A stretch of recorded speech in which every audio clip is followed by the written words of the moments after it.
Good morning, everybody, and welcome to our second Facebook Live of 2020.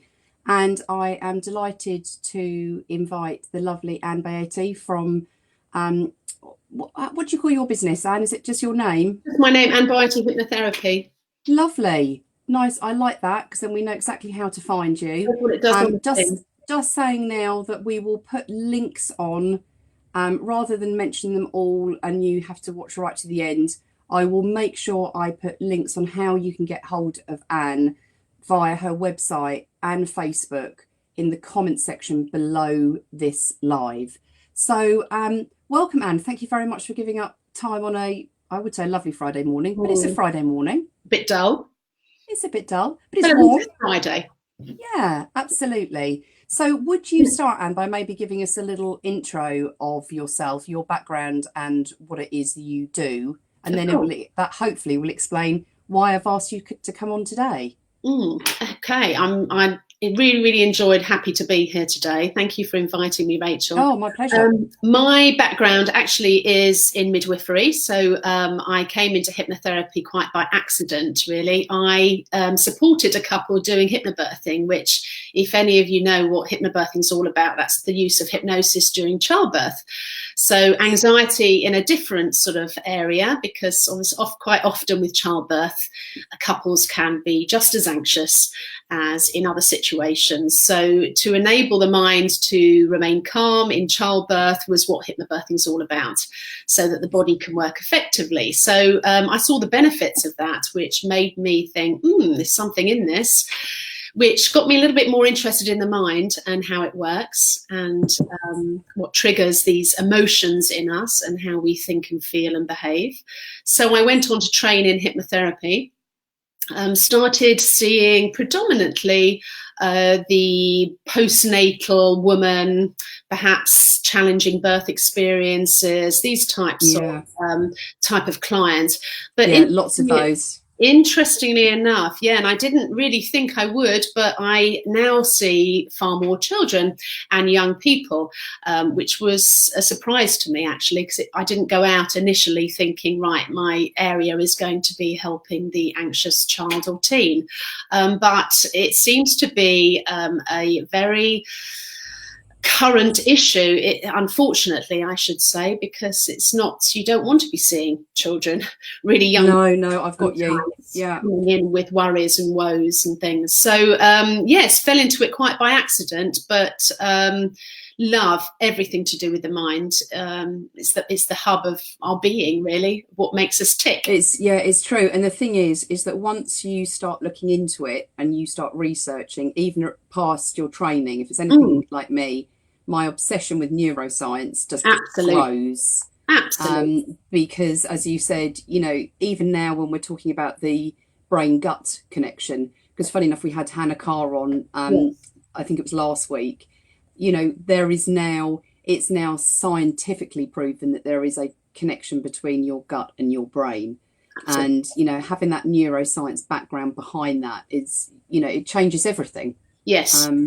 I wished I had studied psychology when I was younger, but hey. I did study psychology when I was younger. Okay. Yes, I wished I did. I would have loved, I would have found that really, really interesting. But yes, you can get so much off the internet, can't you? The real, obviously, reputable sites, where you get some really, really interesting studies and things, which are very helpful.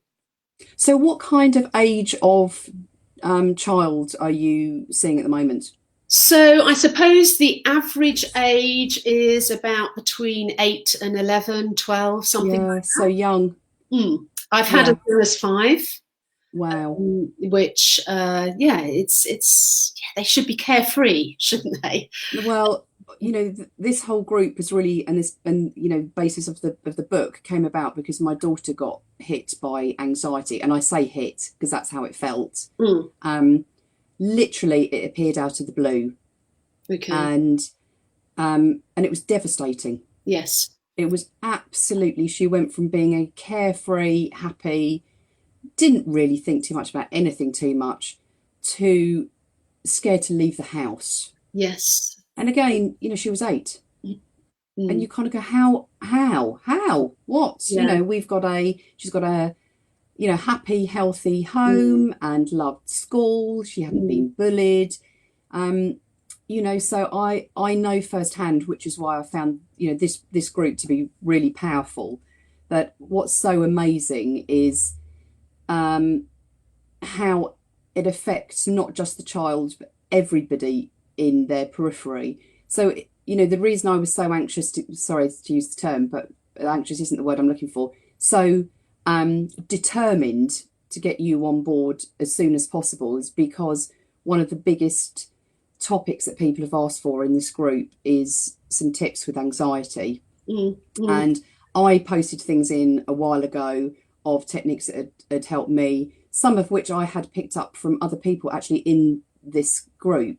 And one of them's a good friend of mine who's also a hypnotherapist, and my daughter saw her and some of the techniques that you're talking about that I know you're going to cover with things like the audio downloads were transforming for mm, her. mm. So rather than me waffling on and kind of telling everybody how great that is, I thought maybe you could do that. So, Mm. top 3 tips from you Yep. for Okay. parents or for kids, but your real nuggets that you think that people can start to work with. Okay. So, first and foremost, my number one is that they have got to get the information about their own anxiety. Okay. So, instead of pushing it away, using distraction, which is great, I'm not Yeah, putting aside how beneficial things like sport and painting and all of these activities yeah, can be for the mind. Your subconscious, your inner mind will bring you back to the thing that is on your mind, your anxiety, whatever your trigger is. So, to get the information, what I mean by the information is finding out what it is. What is the core inner belief that that child, that teen, even the adult has that triggers that anxious response in their bodies? Okay, because the more that you push it away, the louder it's going to get. yeah, that Okay? makes sense. Absolutely. So we, as I say, we try a lot of these distractive mechanisms, but if we don't actually listen to what it's saying, then it's going to get louder and louder and louder. And makes us more and more anxious, possibly ending in panic attacks. Okay, and the one thing that we tend to do, which the mind is very clever at doing, is telling us to avoid the triggers that are causing us to feel anxious. So Right. we avoid. So for a child, perhaps school is an area where their anxiety is, whatever that might be related to. So they will have tummy ache before school. They'll talk about, I don't want to go into school, mummy. I don't feel very well, mummy.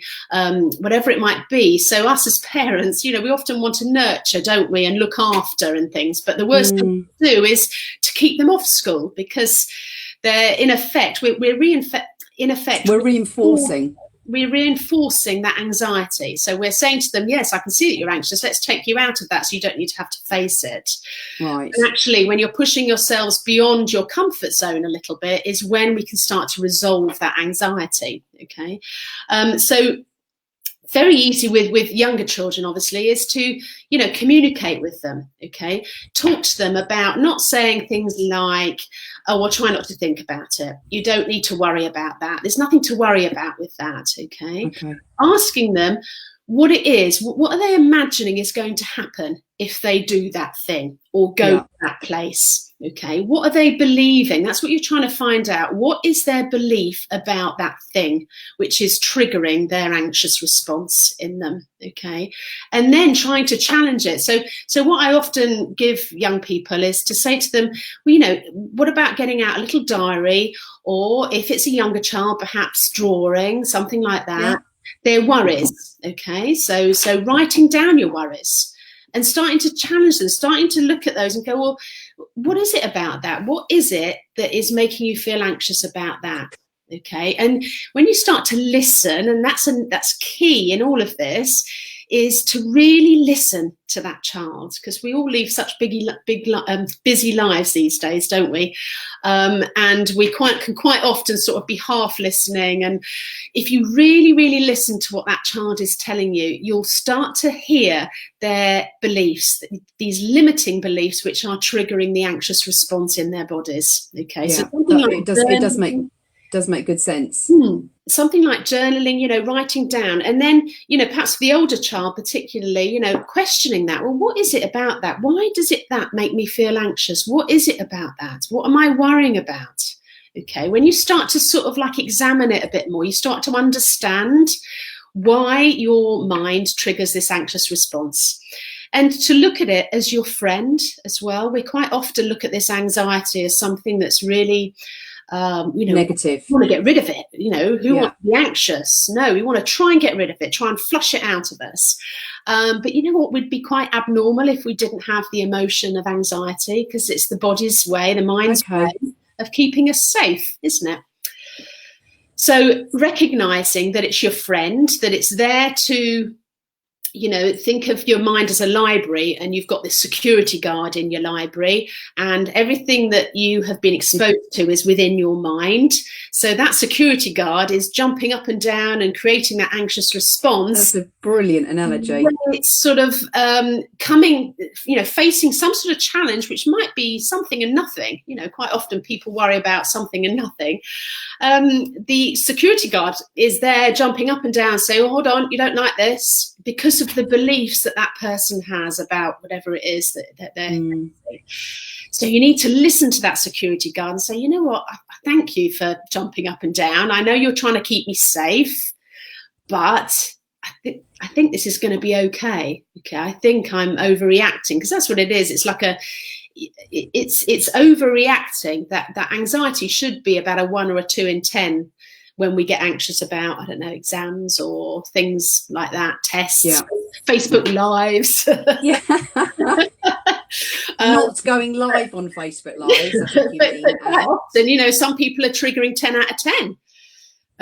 And that 10 out of 10 really is only needed if you're in a sort of, I don't know, in a danger, a natural disaster was happening.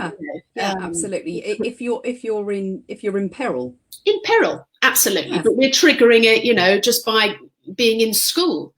So it's sort of examining what is it about school, what's happening at school, what don't I like about that, how would I want to feel instead, these sorts of things. Start to sort of question it, and as I say, the older child can start to journal it and look at, you know, what's. So would you, because funny enough, journaling came up in the group over Christmas, where, you know, some parents are looking at buying journals for their kids, and there were some really good suggestions actually of ones that have worked for people. And I know with both of mine, actually, last year, rather than journals, because I asked them what kind of thing they'd want to do.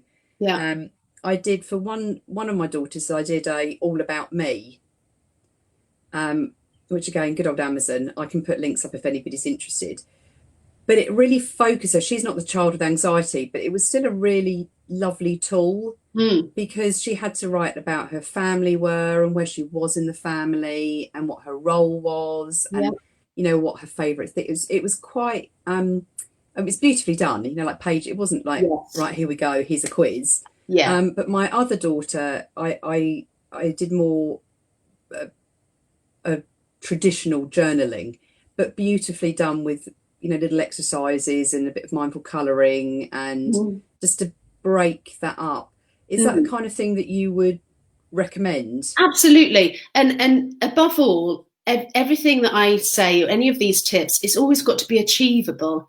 It's not something, you know, you don't want some big log. You don't want to have them to write out every night their thoughts on a big long bit of paper. It's like another chore, you know. It's like, well, that's it. You know, so it's got to be something that they want to do, and it gets the thought process out of the mind and onto paper.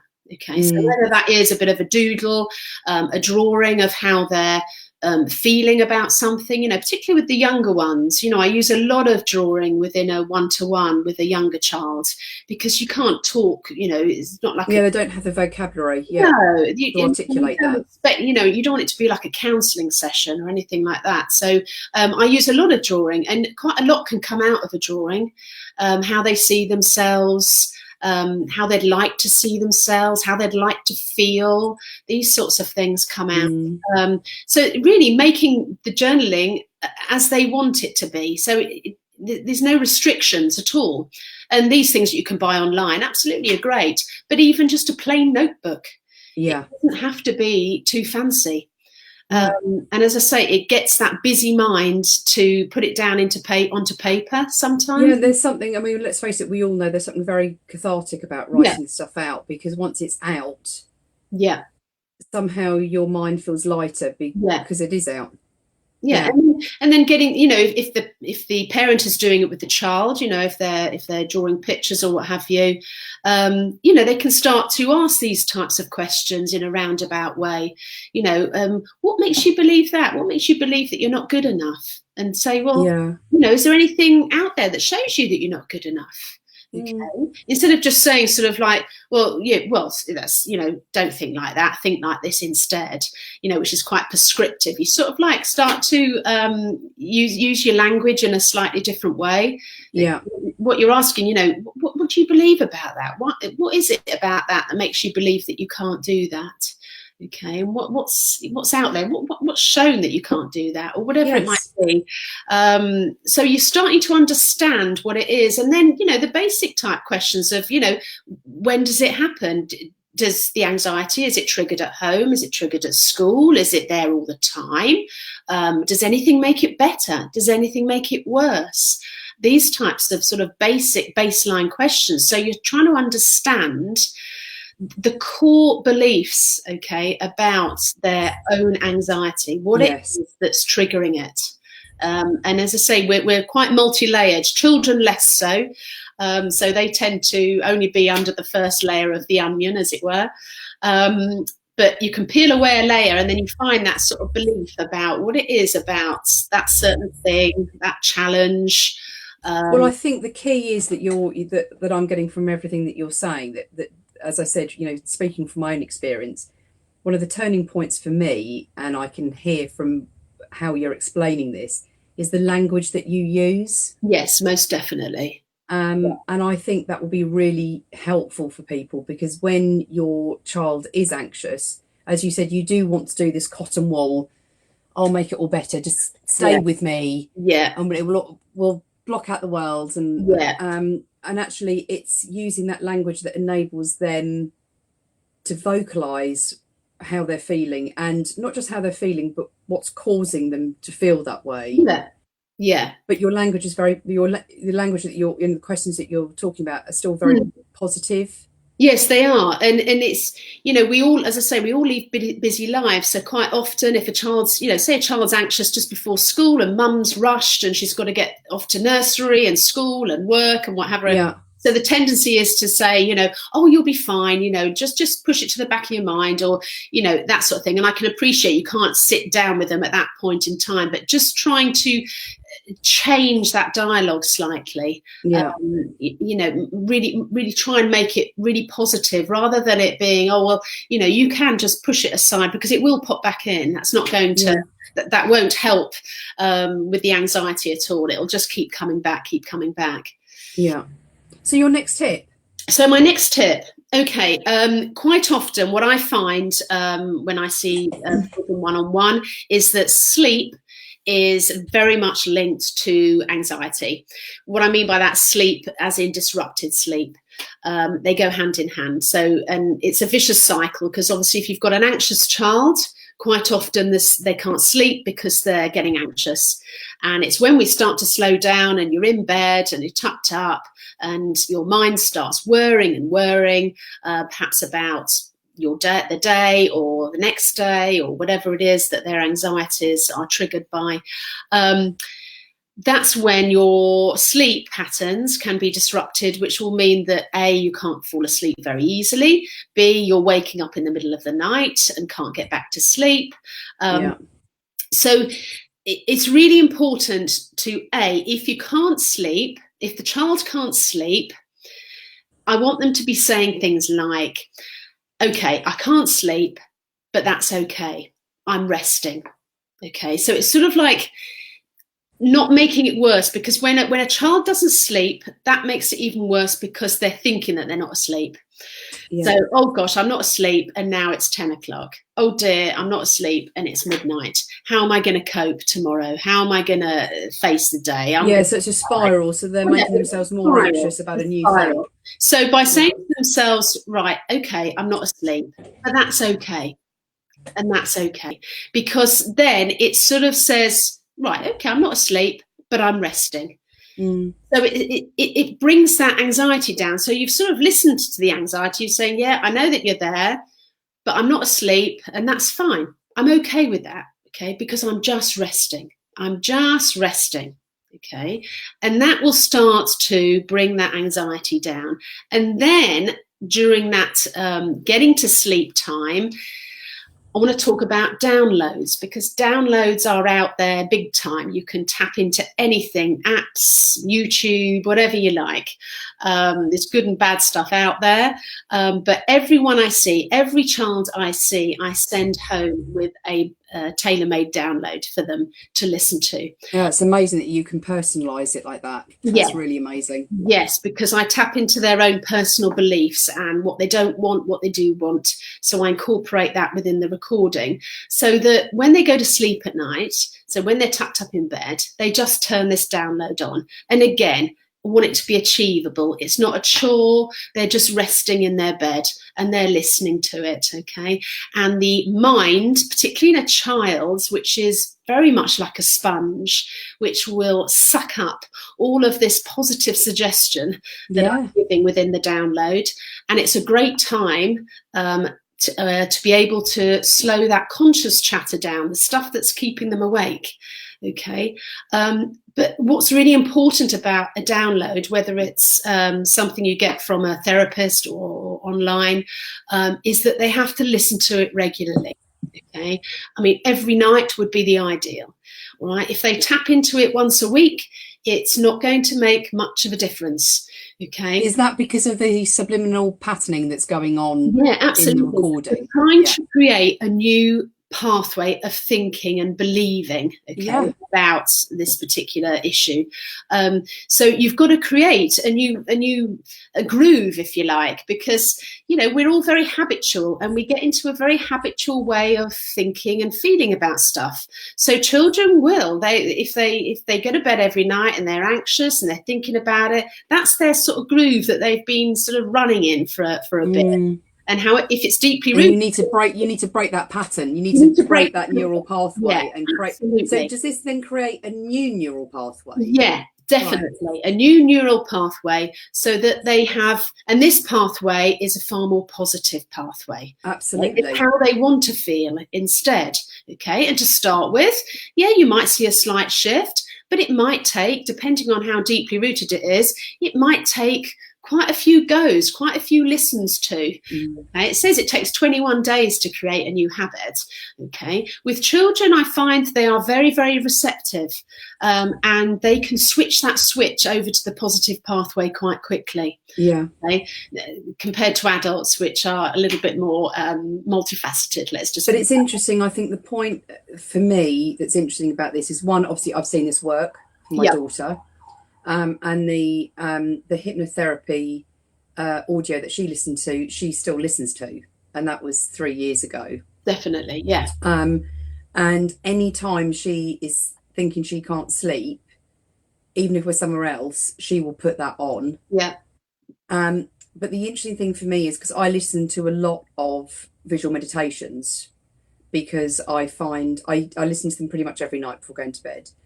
And it's interesting because, as you said, there's so many out there, but actually for me, there's kind of 4 that I use, and I've been using for years.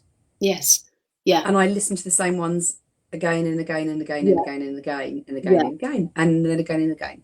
Yeah. And I didn't realise until most probably about 2 years ago that that's a positive thing. because actually it's that reinforcing, isn't it? It's a subliminal. Yeah. Because half the time I'm not really listening because my brain's already chattering. Yeah. But actually it's that subliminal message that my brain is picking up. Yeah. Which is why I'm still always drawn to the same ones. Because obviously my brain is going, and that is, you don't need all these other ones. No. The ones that are working are the ones you need. So it's interesting that the same one, so find one that they like. Definitely. I don't know about you, I find voice is a big thing. You've got a lovely voice to listen to. Some of them that you listen to, whether it's because they've got an accent that's strange, or they speak too quickly or too slowly. Yeah. I think those play quite big triggers as well. Definitely. And online you might get like American accents as well, which it sounds quite alien to us. So it's really important to get the sound right, the music, the background music, this thing. Are there lots of gaps where there's no talking at all, or is there someone talking all the time? Which do I prefer? So it is a bit of trial and error. But once they've found one that they like, don't overcomplicate it. Even if it's just one recording that they listen to time and again, their subconscious has got so used to listening to that, it knows the words, knows the suggestions, and you're reinforcing that positive suggestion all the time. And then it becomes effortless, really. It's not a chore. It's not like at the beginning where, it's all new and this is different, or I haven't done this before. Once they start doing it, they'll be amazed at, oh gosh, got to have the download on, because it'll help them to sleep a lot better, because obviously there's an element of relaxation in it, and it slows that conscious thought process down. And B, they're reinforcing that positive pathway all the time, so that the likelihood is that they'll start to change their inner beliefs about their own anxiety. That's what the whole aim of this is, to change the way they believe, what they believe about whatever it is that's triggering their anxiety. It's their inner limiting beliefs which are causing this issue. Okay, and that's usually surrounded by lots of emotion as well. Yes, of course, as it would be, as it is with all of us. Yeah, absolutely. So your third point then, Anne, because I'm aware that we're kind of hitting the half-hour mark here. Oh gosh, okay, is it really good? I know. Okay, very, very quick little tip, little tool that I offer to children as well. It's looking at what they don't want, okay, and then looking at what they do want and doing a swap in their mind, okay. Oh, lovely. So this is based on an NLP type technique. So I always say to your child, right, what don't you want? And they'll say things like, oh, I don't want to be worried. I don't want to be upset. I don't want to be frightened. Okay, then. So what do you want instead? Well, I want to feel calm. I want to feel happy. I want to feel not, I don't want any worries. Always remain. I want to feel safe. Yeah. I want to feel safe. I want to feel secure, whatever it is. So look at their wants, and then they've got to think about a time when they feel like that. So it could be, I don't know, I'm with my friends and I'm playing my Lego. Okay. So then I'll say to them, well, just imagine that in your mind. Okay. So whenever you're feeling that anxiety, that worry, that, oh gosh, I'm worried about this, that, and the other, say stop and swish. Let's swish it across, or switch on a switch, and I'm going to change it to how I want to feel instead. So now I can see myself, I'm imagining I'm at home. That's a great tip. I've got my Lego. It's a really good visual as well, isn't it? Yeah. They could almost say, right, press that switch in the brain, think about that positive. Yeah, think about the positive. And the more that they do that, the more, again, you're feeding the positive in your mind. Yeah, and you're giving them a really instant tool, aren't you? Because I think that's the thing that I found so difficult is, I can do these nightly things, and I can do the journaling at night, and I can do, we did lots of affirmations and do all of that. But actually, when you're in it, I'm not there. Yeah, exactly. It's at school or on the bus or in an exam or... Yeah. So I love that idea of an immediate action. Yeah. And again, they've got to practice something like this, because if they do it just once or twice, not gonna happen. So do it a lot, and then it becoming automatic. And what comes with that is those lovely positive feelings that are attached to that experience. So say it's out with my friends on my bike. oh, how good you feel when you're on your bike with your friends. Oh yeah, I feel free. I'm happy. So bringing that feeling up with it. Okay. And so every time they get that thought, the negative thought, right, no, I don't want this, swish. I want to feel like this instead. And then, so it's like a really quick thing. So it sounds like it's quite long, but it's not. So no, it's an instant. It's an instant switch from one thought pattern to the other. Yeah. Fab. So, and they can do that anywhere, anytime. Love that. That's really, I haven't heard that one before. That's a really, I like the immediacy of that. And and they can make that really visual. That's it's something that they do that makes them happy. So therefore they can visualize that thing that they do. Yeah, that's really good. And it's all training the mind, really. Yeah, all retraining. Yeah. But it's just getting us to think about that, isn't it, as parents? That's what we need to do. Yes. And we all have a tendency, don't we, to think on the negative sometimes, things that are going wrong or challenges that we're facing, and say, well, no, I don't want to feel like that. I want to feel like this instead. Yeah. And think about, a more positive visualization with all the feelings attached to it. Yeah. Well, they are fantastic tips. Thank you very much for sharing. Just absolutely brilliant ideas that I know, personally I can use with my kids, and I'm definitely going to speak to them tonight about the switch thing, because I think that's a brilliant one. And get them back to journaling, because in my mind, once a child has had that anxiety, there's a switch there that I think I don't mean necessarily prone, or whether as a parent I look for it, but I'm more aware. So, to keep on, just because you think you've dealt with one thing, just to keep that ticking over. So I'm going to put the links below to your website and to your Facebook page, but also you're about to launch a online course, aren't you? So yes, I'm in the process of putting together an online course I'm looking at children and teenagers, but two separate courses. So because the teens, there'll be obviously a different variation there with the age. So yes, putting together an online course which they can tap into over like a 4-week period. It will be, which will include hypnosis downloads, videos from me, little tips from me, this sort of thing, takeaway exercises to do, which hopefully will be received well, and an online library which I'm creating. So I've got one on there at the minute which was for 11 plus exams, but creating some online downloads again that children, teens can tap into. And if any of those, if you want to put any of those on, because I've got a resources section on my website, and I'm building up an audio download section within that. So if at any point you want to ping one of yours on there and put it over there, then great. That's doable as well. Yes. I mean, people, if interested, if you go onto my website, they can. There's a little pop-up that pops up, and they'll get a free confidence download. Just a general one, and then if they put their email in, and then once this online course is available or the downloads become available, then I can send them that information. Yeah, absolutely. They can be in the link then, and then they'll know when your course is coming up, and more details about how to get hold of it. Yes, absolutely. Fantastic. Thank you very much for your time. It's very lovely having a chat with our little leaves around us. Yes, and we went live. Love it. I'm hoping it has all gone, because we're on one piece of software and not in Facebook. But thank you very much, Anne. If you've got any questions, let us know. If you want to know anything more from Anne or myself, please put in the comments below. Even if you just put a little like, just because you've enjoyed watching the video, then that would be really, really great.